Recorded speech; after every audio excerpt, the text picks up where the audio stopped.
General, I'm showing viewers Spy Talk, the issue from about 2 months ago in the Washington Post with a headline, CIA's unit, wacky idea, depicts Saddam as gay. But buried in the article, they admit that they made fake bin Laden videos. The famous bin Laden video is a fake. So bin Laden was writing letters saying he didn't do this after the attacks. Meanwhile, they use message boards and fake videos, and they admit it was a fake video. Why would the CIA arrogantly come out and admit they're growing the opium? Why would they arrogantly come out and brag that they are creating fake bin Laden videos? I mean, why are they so arrogant?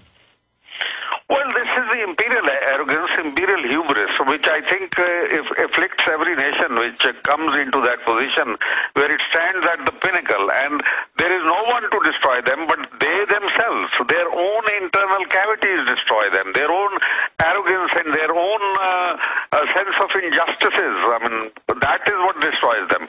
So I think this system is on self-destruct, unfortunately. Their status, somehow, they are not able to handle it properly, the sole superpower status, because there are lesser men. The leaders are lesser leaders. There are pygmies as far as intellectual capacity is concerned, as far as their moral equality is concerned. They are pygmies. This is the problem of the leadership.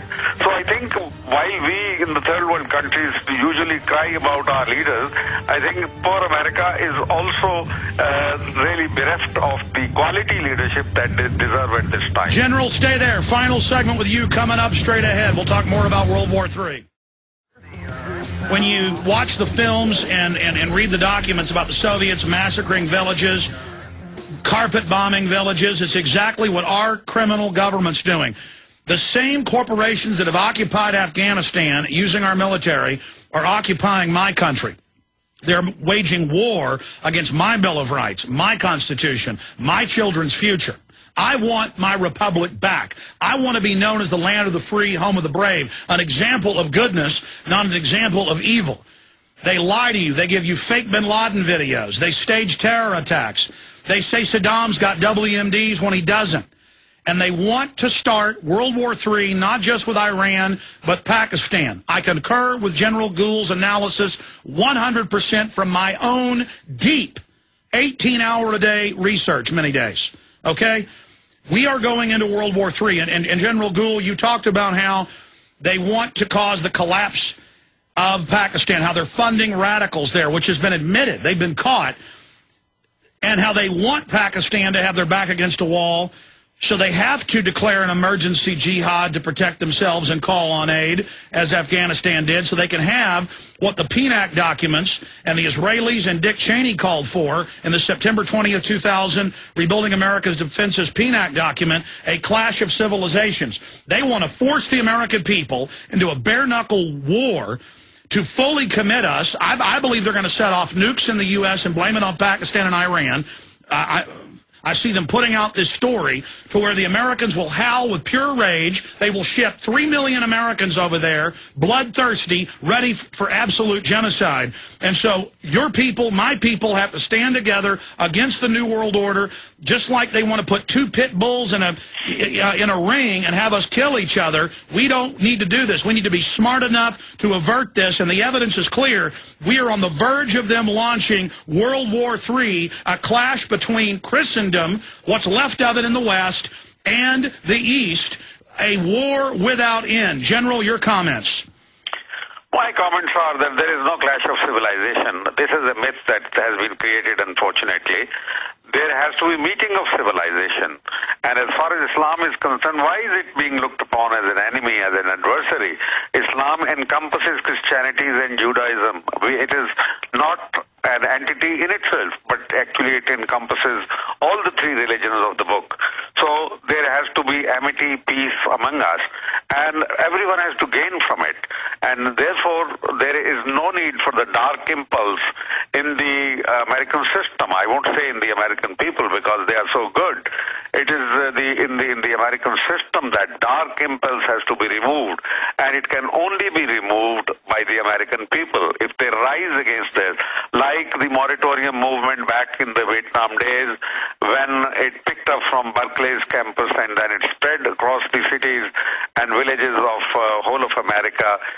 It became the battle cry for American people that this was a useless war, this was a debilitating war, and we must quit as soon as possible, which they did. And of course, America still remained a great power, and eventually because of the Afghan blood, because of the services of Pakistan and men like me, that America enjoys today the status of the sole superpower.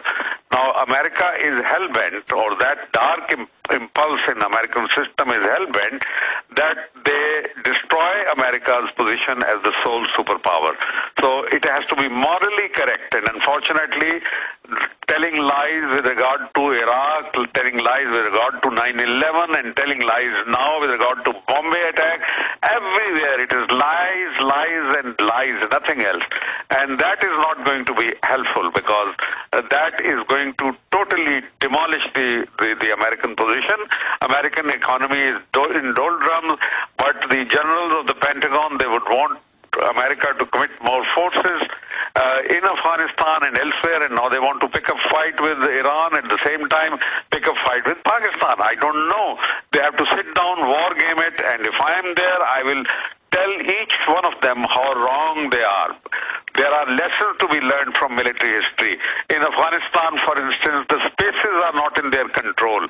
The victory or defeat is actually the outcome of interplay of three factors, which is very important. Now I'm talking as a professional soldier.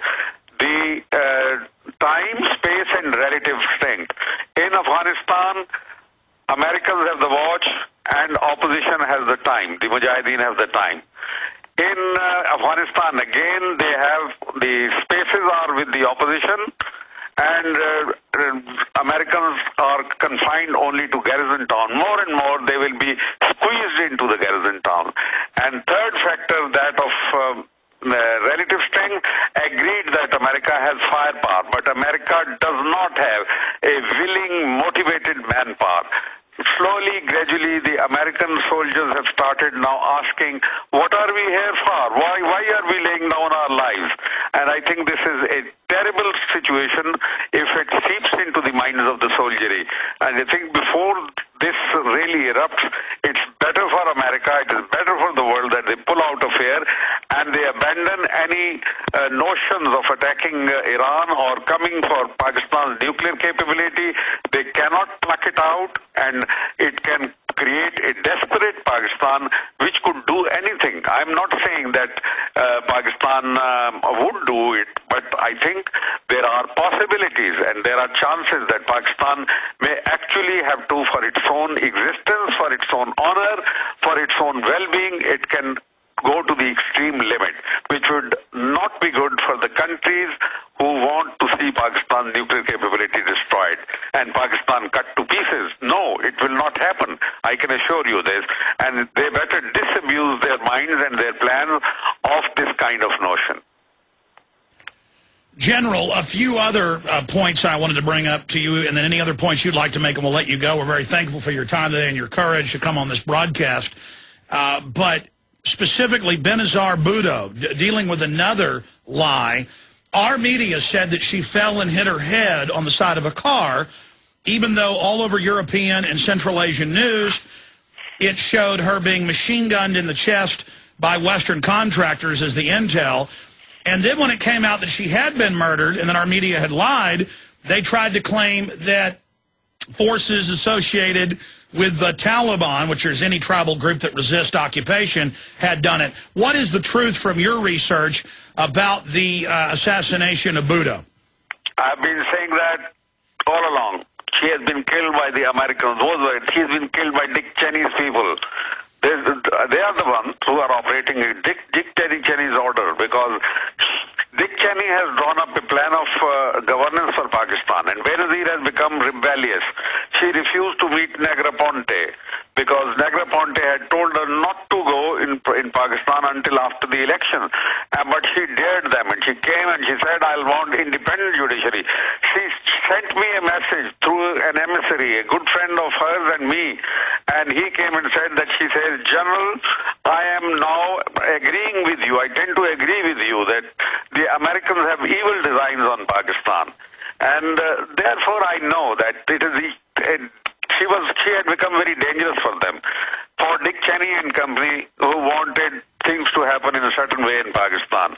Unfortunately, those things are happening in that fashion, and I think Pakistan is in tatters today. Pakistan has to be redeemed, and I think the young generation of Pakistan is very angry, very unhappy with America. So America must not think of ruling Pakistan by proxies. This is wrong, and I think they should quit this idea as soon as possible. Well, General Gul, here is my message to the Pakistani people. I know you're hardworking, intelligent, good people who have always been friends with the United States. And I have the globalist-owned PNAC plans to go in and destabilize you and overthrow your country and then put extremists in power so that you won't have a highly developed civilization.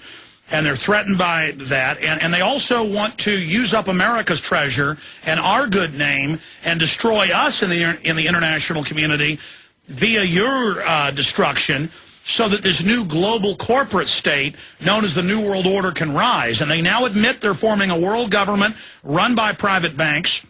They have a global carbon tax that's meant to strangle development. This is eugenics. And from my research, I've never read your writings on this subject, but I'm curious your view on the aim of this global corporate Anglo-American New World Order system. And are you aware that they've been caught giving children in Central Asia, this is CBS News, real polio in the shots to kill them? They've been caught adding sterilants to the tetanus shots to sterilize women. And that from my research, Latin America, Africa, Central Asia, Pakistan, particularly, is targeted by a covert population reduction program. Are you aware of that, sir? Yes, I've heard of it, and I think it's very obnoxious, to say the least. But America appears to be becoming heartless, and I think the American people have got to win back their heart, and they have to come up with an opinion which is stronger than their dark policies. I think that opinion, America can be stopped in the track only by the American people. There's nobody else who can do that for them until the whole disaster takes place. But we want to avert disaster, as you very rightly said. I think that's your mission, and good luck to you for that mission. I think it's a noble mission, and you must continue pressing this hard as much as you can. General Hamid Gul, thank you so much for joining us today. I look forward to speaking to you again in the future, and I hope that our two countries can be friends, and I hope that we can get our nation back from the globalists. Thank you for joining us. Thank you, Alex, and goodbye. Goodbye, General Gul. Well, there you go, ladies and gentlemen, an hour and 15-minute live, uncensored interview with three-star General Hamid Gul, former head of Pakistani intelligence. And I will post this video and audio at prisonplanet.tv. If you missed any of it in the live show today, it'll be up just minutes after the live broadcast ends, after Max Kaiser is with us on the economy and other news. But what you just heard is the truth from all of my research. Separately, with doing my own research, I can find nothing that Hamid Gul said here that isn't veritas, that isn't the truth. And this guy was a hero in our media in the 80s, leading the attacks against the Soviets. And now, you know, it's the Russians saying we better be careful in Afghanistan and Pakistan, and it's our own government run by a bunch of crooks that is trying to expand all of this. So, very informative interview with Lieutenant General Hamid Gul, and obviously in the days to come, you'll probably see a lot of news articles written about all of this, but